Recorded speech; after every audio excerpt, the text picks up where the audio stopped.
It's time now for a look at some of today's business news with Brian Quinn, who joins me here on set. Good evening, Brian. Hey, Nadia.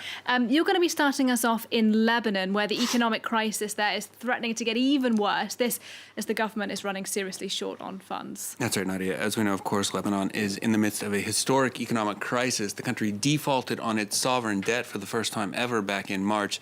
For years, the Lebanese central bank has been on a borrowing spree at high interest rates, sending the local currency into hyperinflation. That debt has also depleted the country's foreign currency reserves, threatening the government's ability to continue crucial subsidies for basic goods like fuel, wheat, and medicine. Outgoing Prime Minister Hassan Diab spoke out against any move to end those subsidies Friday, saying it would result in, quote, a social explosion. Many ordinary Lebanese people have been driven into poverty even before the August 4th explosion that devastated the capital, Beirut. Fears of subsidies coming to an end are now driving those who can to stockpile. Take a listen. The crisis has gotten worse over the past 2 months. Medications are out of stock. Suppliers are limiting the amount of medications pharmacies can receive. People are now stocking up at home because they're afraid of a shortage or higher prices. They think it's better to buy now before prices go up even more. Time now for a look at the day's trading action. Wall Street rallied as negotiations between the White House and congressional Democrats on a new coronavirus stimulus package appeared to be making some progress, despite House Speaker Nancy Pelosi and Treasury Secretary Steve Mnuchin failing to reach a deal during a Friday phone call. The Dow ended the day up just over 0.5%, S&P 500 up nearly 0.9%, with the Nasdaq up nearly 1.4% at the close. European indexes finished the day higher on those same U.S. stimulus hopes. London's FTSE 100 up around 0.2%, despite some disappointing economic news out of the UK. The CAC 40 here in Paris up 0.7%.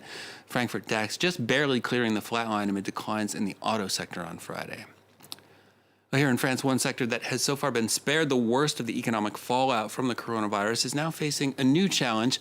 Toy sales have boomed during the pandemic, with kids increasingly stuck at home, but manufacturers have also had to change their production routines over health concerns.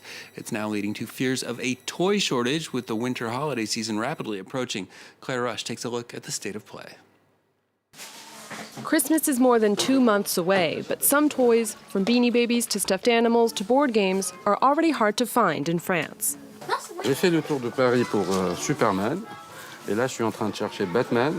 J'espère trouver la bonne taille. Since lockdown was lifted in May, toy sales in France have soared by 15% compared to the same period last year. And by mid-August, the sector had recovered 80% of its lockdown losses, according to consulting and analytics firm NPD. Sales have jumped so high that some products are nearly out of stock, concerning some retailers.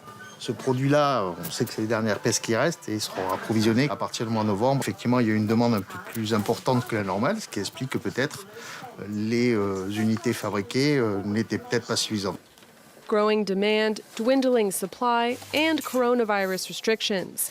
All problems preventing this factory in the Paris region, which specializes in producing arts and crafts, from ramping up production. Ici, d'habitude, on est beaucoup plus nombreux, ce qui nous permet de produire plus rapidement. Mais avec notre protocole sanitaire, on a éloigné le personnel. Production delays in China are also disrupting supply chains.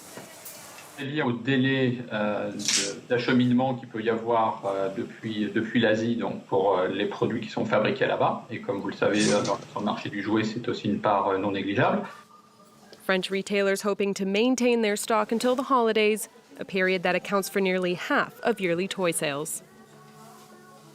And finally, for business, Pakistan has banned TikTok.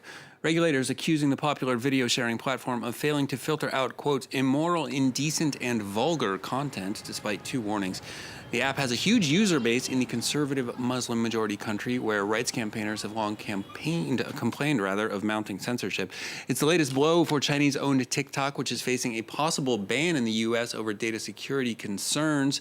The app has already been banned in India amid political disputes with China. It has also been blocked in Bangladesh and Indonesia over decency and blasphemy concerns. Nadia, I remember when the worst we had to worry about was kids poisoning themselves with Tide Pods. I have to worry about poisoning their minds with smut or something. only one. Yeah, dark new world, Brian Quinn. Thank you very much indeed. Brian Quinn with the business.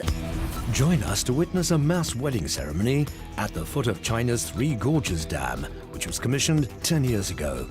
This colossal, powerful, and very costly dam is a symbol of China's strength. But a much darker picture lurks behind this display of power. Building the structure displaced over 1 million of the valley's inhabitants. They left their land and homes without fair compensation. Our reporters take you there to meet these expropriated landowners, to hear their stories as the record-breaking dam towers over them. The Three Gorges Dam revisited all this week on France 24.